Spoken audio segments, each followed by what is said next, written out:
RF சாரா இருக்கட்டும், ரம்யாவா இருக்கட்டும், அவங்களோட டெடிகேஷன் பத்தி சொல்லுங்க. இப்போ நான் டெடிகேட்டடா இல்லையா? நீங்க உங்களை இப்படி தான் சொல்லிட்டாரு சார். மற்றவங்களோட டெடிகேஷனை பத்தி மட்டும் கேக்குறீங்க. ஆக்சுவலா நான் டெடிகேட்டட் தான். விளையாட்டாவே நிறைய சொல்லிடுறேன்ல, இதையும் ஒண்ணு சொல்லிடுறேன். என்னங்க சாரோட போர்ஷன்ஸ் இருக்கிறப்ப என்னென்ன மாதிரியான டிஃபிகல்ட்டிஸ் ஆர் விஷயங்கள்லாம் ஃபேஸ் பண்ணி அந்த அவுட்புட் வர வைக்கிறதுக்கு நீங்க அவருக்கு பண்ணீங்க? என்ன வச்சு எடுத்தது ரொம்ப டிஃபிகல்ட்டா இருந்திருக்கும் கண்டிப்பா அவருக்கு. இல்ல என்ன வச்சு எடுத்தது தான் அவருக்கு பிக்கஸ்ட் டாஸ்க்.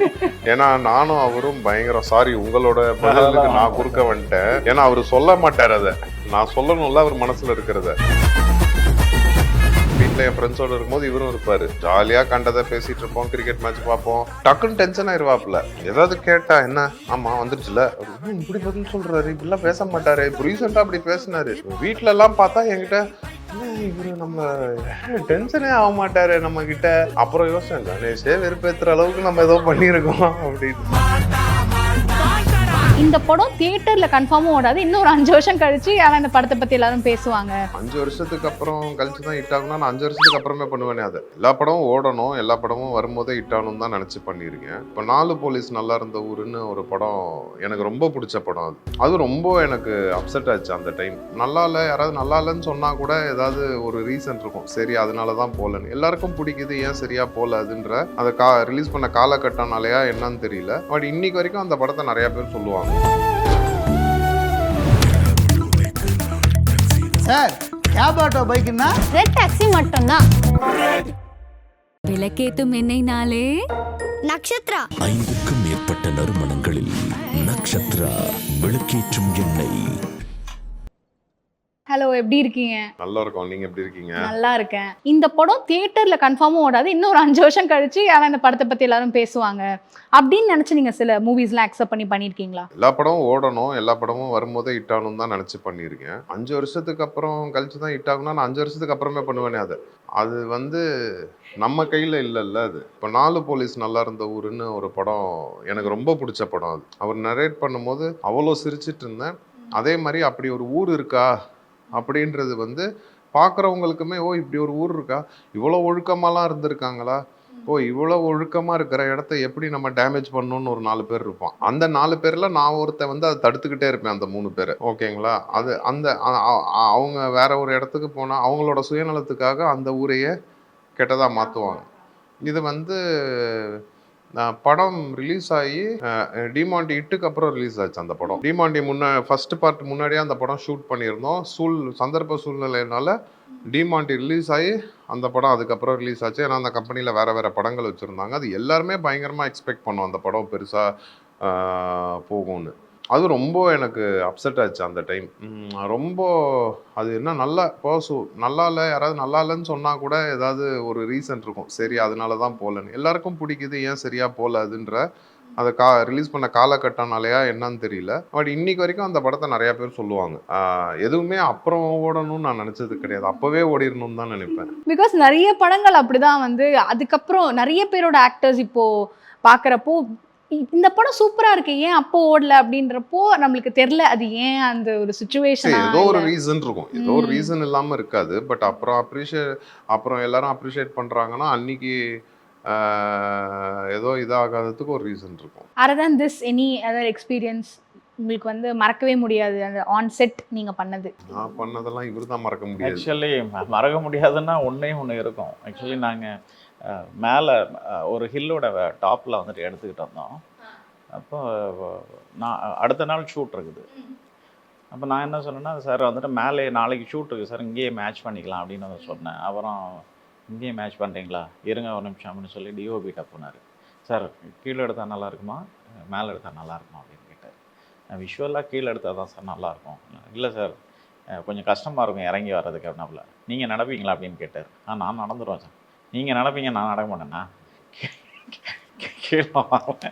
ஆனால் கீழே நிற்கிற எனக்கு தான் தெரியும் அவ்வளோ பயம். இப்போ என்ன ரியாக்ஷன் அது நான் சாதாரணமாக சொல்லிட்டேங்க வரேன்ட்டு. அதுக்கு முந்தின நாள் ஒரு இடத்துல எடுத்தோம்.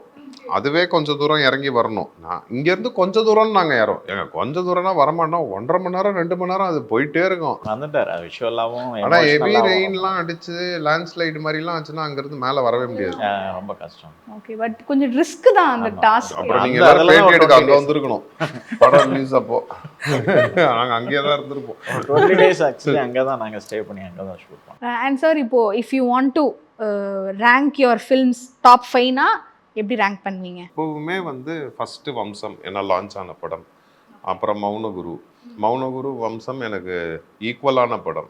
நல்ல பிஸ்னஸ் ரீதியான்னு பார்த்தா டிமாண்டி காலனி. அப்புறம் இது எல்லா படங்களும் 4-5ல வந்துடும். அருள்நிதி சாரை தாண்டி அதர் காஸ்ட் நடிச்சிருந்தாங்கல்ல, லைக் பீட் ஆர்எஃப் சாரா இருக்கட்டும், ரம்யாவா இருக்கட்டும், அவங்களோட டெடிகேஷன் பற்றி சொல்லுங்க. பிகாஸ் இந்த படம் நீங்க சொல்றப்பவே எனக்கு என்ன தெரியுதுன்னா, நான் டெடிகேட்டடா இல்லையா? நீங்க உங்களை இப்படி தான் சொல்லிட்டாரு. அவங்களோட டெடிகேஷனை பத்தி மட்டும் கேக்குறீங்க. நீங்க தான் டெடிகேட்டட் சொல்லிட்டாரு அவரு.